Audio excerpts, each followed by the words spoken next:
Hi there, it's Debbie with the Pickin Coop Farmstead, and I'm having to make a brand new sourdough starter. This is the second time I've had to do that, actually the third, so don't feel bad if you kill your starter.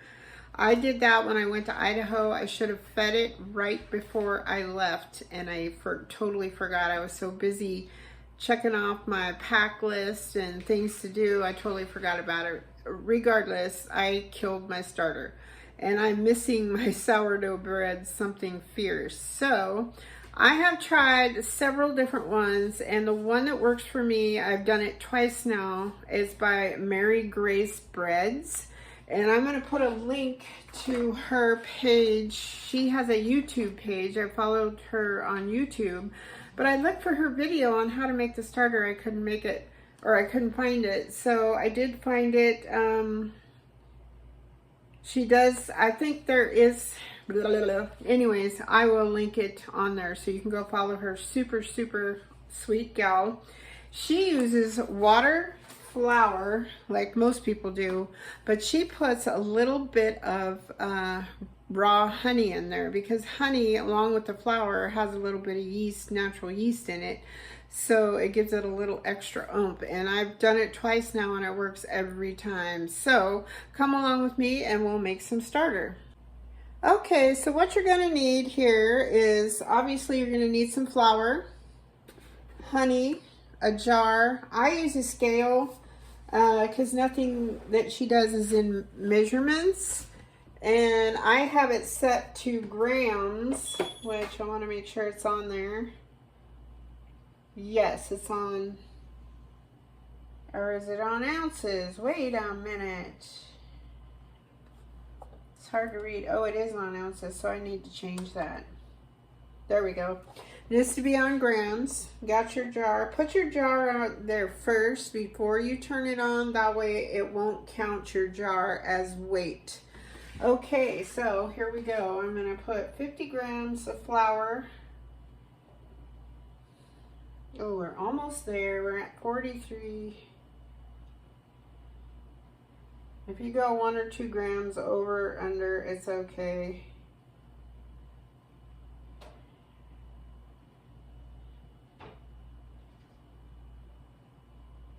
Ah, they are. Okay, then we need 50 grams of water. So you can just add the two together, which 50 and 50 is 100. That's pretty easy. Or you can turn your scale off, zero it out, and start over. Whatever way works for you. And you're going to add your water and do it slowly so you can keep an eye on your measurements. Oh, poop. I just did 69. As I'm telling you to be very careful. So I am going to add, that's what, 19 grams.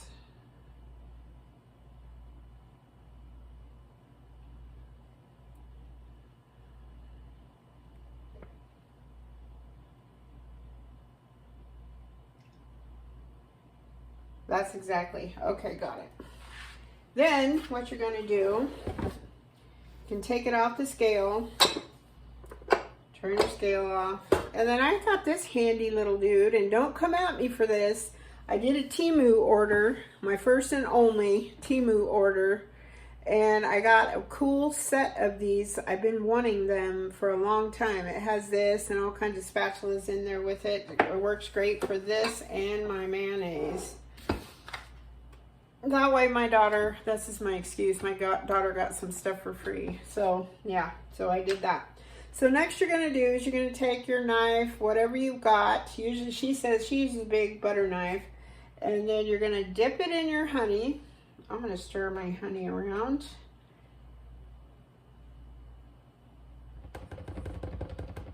Because you really don't need this much. She just basically dips the end in there. You're going to put that in your starter and you're going to stir it all around.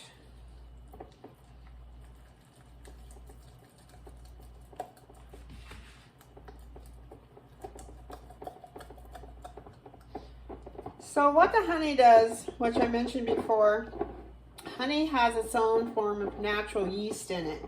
So that just gives your sourdough an extra oomph. Then you're going to cover this with a loose lid.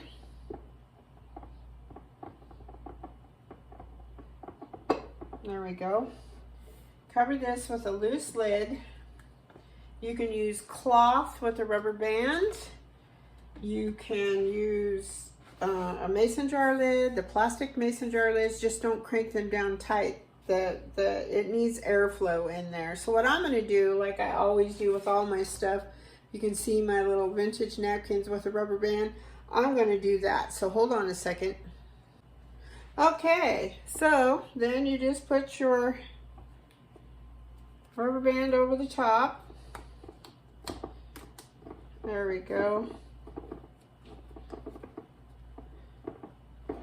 Then you're just going to set this. I keep all these types of things in my kitchen. So this is what you've got.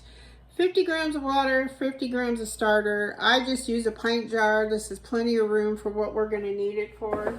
And it's a several day process. So I can't come back every day and make a video on all the different steps. So I'm going to kind of briefly describe to you. And then when I put the thing, her link in the description, you can go check it out. So then you leave it out at room temperature.